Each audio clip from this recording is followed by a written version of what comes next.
le Sénégal, je vous ai dit tantôt avec le processus historique, a été le pays le plus industrialisé à l'indépendance de presque l'Afrique de l'Ouest. Du fait, maintenant, de la prégnance du secteur des services, dû d'une part à une déstructuration presque du fait des sécheresses et des difficultés consécutives aux crises des années 70 au niveau du secteur primaire, mais aussi de la forte dépendance vis-à-vis des importations. Et ceci, combiné à cela, a entraîné une situation extrêmement compliquée et qui a fait que l'économie sénégalaise, le secteur de services de presque à peine 50% à l'indépendance, s'est retrouvé à plus de 60% dans le cadre du PIB. Vous ne pouvez pas connaître les limites du PSE si vous n'étudiez pas effectivement quelles sont les sources de la croissance, quels sont les secteurs qui produisent la croissance. Aujourd'hui, la limite la plus importante, c'est que la croissance provient à 61% du secteur tertiaire. Et même ça, c'est trop global, parce qu'il faudrait qu'on redécoupe en fait les sous-secteurs dans le secteur tertiaire pour voir quels sont les sous-secteurs qui marchent le plus. La tertiarisation précoce de l'économie est un vrai goulot d'étranglement du Sénégal, parce qu'on est une économie qui exporte des matières premières brutes, donc sans le filtre du secteur industriel, et qui importe beaucoup de denrées alimentaires et des produits de première consommation. Donc ce qui dégrade structurellement notre balance des paiements et notre déficit commercial.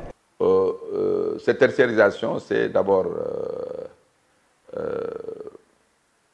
avoir une économie réelle qui est faible. Ça veut dire que les produits primaires qui sont réalisés dans le pays ne soient pas transformés. Là, l'essentiel de la valeur ajoutée va se réaliser à l'extérieur. Mais aussi ce processus génère le chômage et crée les conditions de fuite de revenus à l'extérieur. Ensuite, la tertiarisation de l'économie crée un gonflement au niveau urbain du fait de l'exode rural. Cette tertiarisation de l'économie crée les conditions aussi d'une dépendance vis-à-vis de l'extérieur. Que vous ne pouvez pas avoir 65% de votre croissance qui repart à l'étranger. Donc, si vous avez une croissance à peu près de 6%, donc quand vous prenez le 2 tiers, les 4% partent. Donc il vous reste 2% de croissance. Et ces 2% de croissance-là, si vous les corrigez de l'inflation qui est de 0,9, donc il va vous rester 1% de croissance.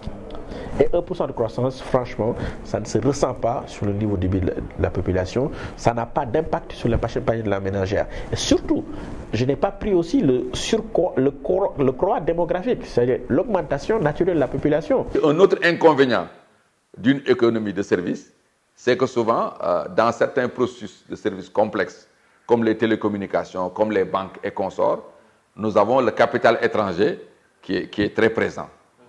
Et donc, les bénéfices et les profits qui sont réalisés peuvent avoir tendance à être rapatriés dans d'autres pays.